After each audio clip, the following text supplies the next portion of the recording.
So ayun guys, no, bali panibagong vlog na naman tayo ngayong araw at sa video ito, ituturo ko sa inyo no, kung paano nga ba mag-register ng smart SIM card ngayong 2025. So kung paano yun, simulan natin pagkatapos ng intro na to.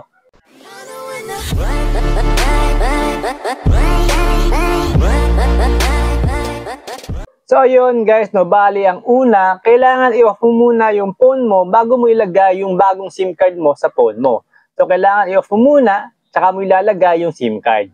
Ngayon, kapag nalagay mo na yung SIM card at inopen mo na yung phone mo, hintayin mong lumabas yung signal bar sa taas. Tapos, hintayin mo rin yung text message na manggagaling sa Smart. And bali yung text message na marireceive mo galing Smart, ganito.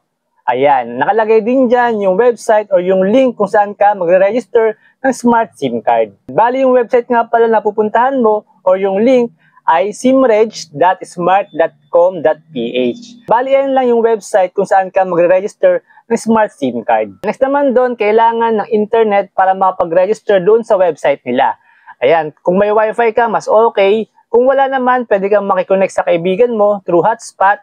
Pero kung wala kang wifi, tapos wala ka rin mapag-hotspotan, ayan, pwede naman gumamit ng ibang phone. Pwede kang makisuyo sa kaibigan mo para i-register yung SIM card mo. Kasi ang kailangan mo lang naman, makapunta doon sa website para doon mag-register. Ngayon, pumunta na tayo sa pag-fill up at doon sa process ng pag-register doon sa website ng Smart. So ayun guys, no, para makapag-register kayo ng Smart SIM card nyo, ayan, pupunta lang kayo sa website na simreg.smart.com.ph. Ayan. Ngayon, kapag in-scroll down nyo yung website nila, ayan, may mababasa kayo sa may bandang gitna, start registration here. Ayan, meron diyang enter mobile number. Sa part na yan, dyan mo ilalagay yung smart number mo na i-register. Ayan. Kapag ka nag-input kayo ng smart number, mag-start na kagad kayo sa 9. No? Hindi nyo na isasama yung unang 0. Ayan, for example. Ayan, balik example lang yan. Ngayon, sa may baba nun, may mababasa kayo, I have read and understood the terms and conditions. And acknowledged smart privacy notice. Ayan. May box sa gilid. Ayan, check nyo lang yon. Ayan. Tapos, kapag ka nag-green na yung send OTP, ayan, kiklik nyo lang yon. Ayan. Makaka-receive ka ngayon ng OTP galing Smart doon sa smart number mo. Tapos, sa may part ng verify OTP, dyan mo ilalagay yung OTP na na-receive mo. Kapag ka nalagay mo na yung OTP, kiklik mo lang yung verify OTP. Ayan. Tapos, click mo lang yung OK. Ayan. Ang next naman is yung type of registration. Yan yung number 1 sa 4 na step. Ayan. Sa may baba ng type of registration, ayan, may drop down dyan. Nakalagay dyan, select the type of registration. So, pipili lang kayo sa drop down kung anong klase bang SIM yung i-register nyo. Ayan, bali sa example na to, bagong SIM, ang ilalagay ko, I'm registering a newly bought SIM. Ayan. Next doon is customer information. So, may part ng nationality, ayan, Philippines, so as is na yan. Hindi mo na kailangan baguhin yung part na yan. Next naman is yung ID card. Sa part ng ID card, pipili ka ngayon ng ID na gagamitin mo sa pagre-register. Bali, ang gagamitin ko is yung TIN ID. Ayan, or yung Taxpayer Identification Number. Ngayon, ang next naman is yung ID card verification. Take photo.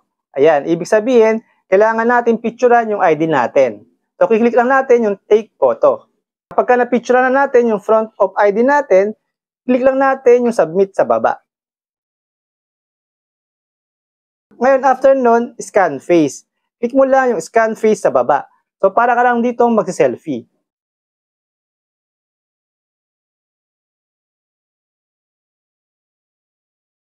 Ayan. After nun, ito ngayon yung lalabas. Your ID was successfully scanned. Click OK.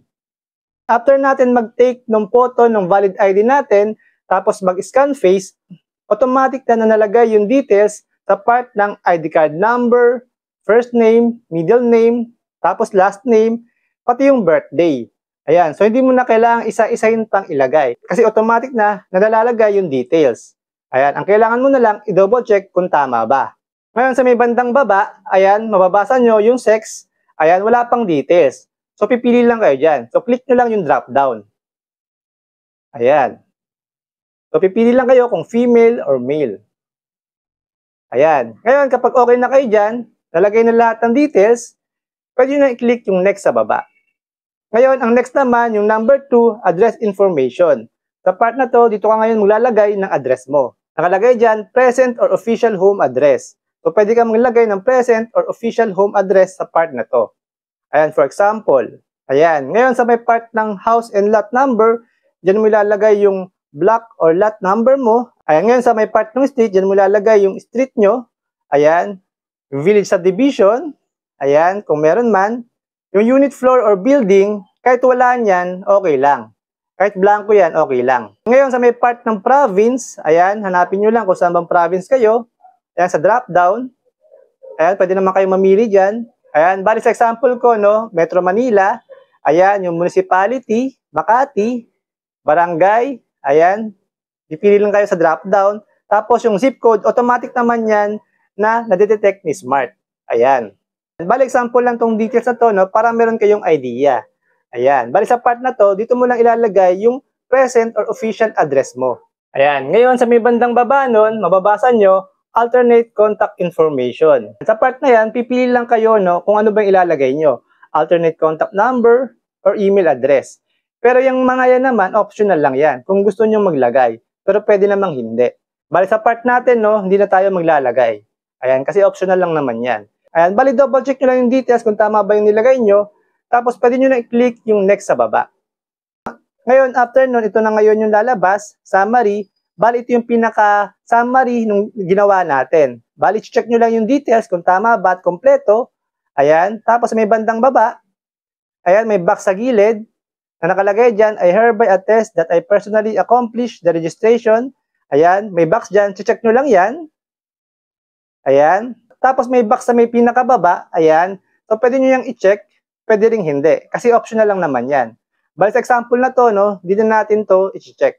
Ayan. Ngayon, pwede na natin click yung submit. Ayan. Ngayon, ito na ngayon yung lalabas. Congratulations. You have successfully registered your SIM. You will receive a welcome SMS once your SIM is fully activated. SIM activation is within 24 hours. Ibig sabihin, no, na nakapag-register na tayo ng smart SIM card natin. Tapos sabi dito, makaka-receive tayo ng text message galing Smart. Nakalagay din dyan, no, na ang SIM activation is within 24 hours. Tapos yung number sa pinakababa, yan yung reference number natin. Nakalagay dyan, please keep this SIM registration application number. Ayan. Bali, yan yung pinaka-reference natin na katunayan na tayo ay nag-register na ng smart SIM card natin. Ayan. Bali, ganun lang kadali mag-register ng smart SIM card. So yun guys, no, after ko nga makapag-register doon sa website, ay nakareceive agad ako ng text message galing Smart. Ayan, bali ito nga pala yung text message na na-receive ko. Bali na-receive ko na sa Smart yung libreng 5 gig internet, ayan, tapos 10 minutes call per day at 100 text per day. Ayan, ng libre. Ayan, ibig sabihin, registered na nga ako sa Smart. Bali, agad-agad nung nakareceive ako ng text message na ganon at hindi umabot ng 24 hours. So, ganon kabilis ma-register yung SIM card ko sa Smart. Bali, sinubukan ko nung mag-text at nakapag-text ako. Ayan, sinubukan ko rin tumawag. Ayan, at nakatawag ako. At sinubukan ko rin yung internet. Ayan, at nakakonect naman ako sa internet gamit yung bagong SIM card ko sa Smart. Ayan, at sinubukan ko rin tawagan yung bagong number ko sa Smart. At receive na rin ako ng calls. Ibig sabihin, talagang registered na yung smart SIM card ko. So, ganun lang kadali guys, no, mag-register ng smart SIM card ngayong 2025. So, follow nyo lang yung steps. Ayan, at sana nagkaroon kayo ng idea at panibagong impormasyon sa video na to. At sana, supportan nyo itong vlog na to by subscribing to this channel kasi mag-upload pa ako ng mga ganitong lasing video sa susunod para rin sa atin. So, dito lang muna. Tingnan kayo palagi and peace out.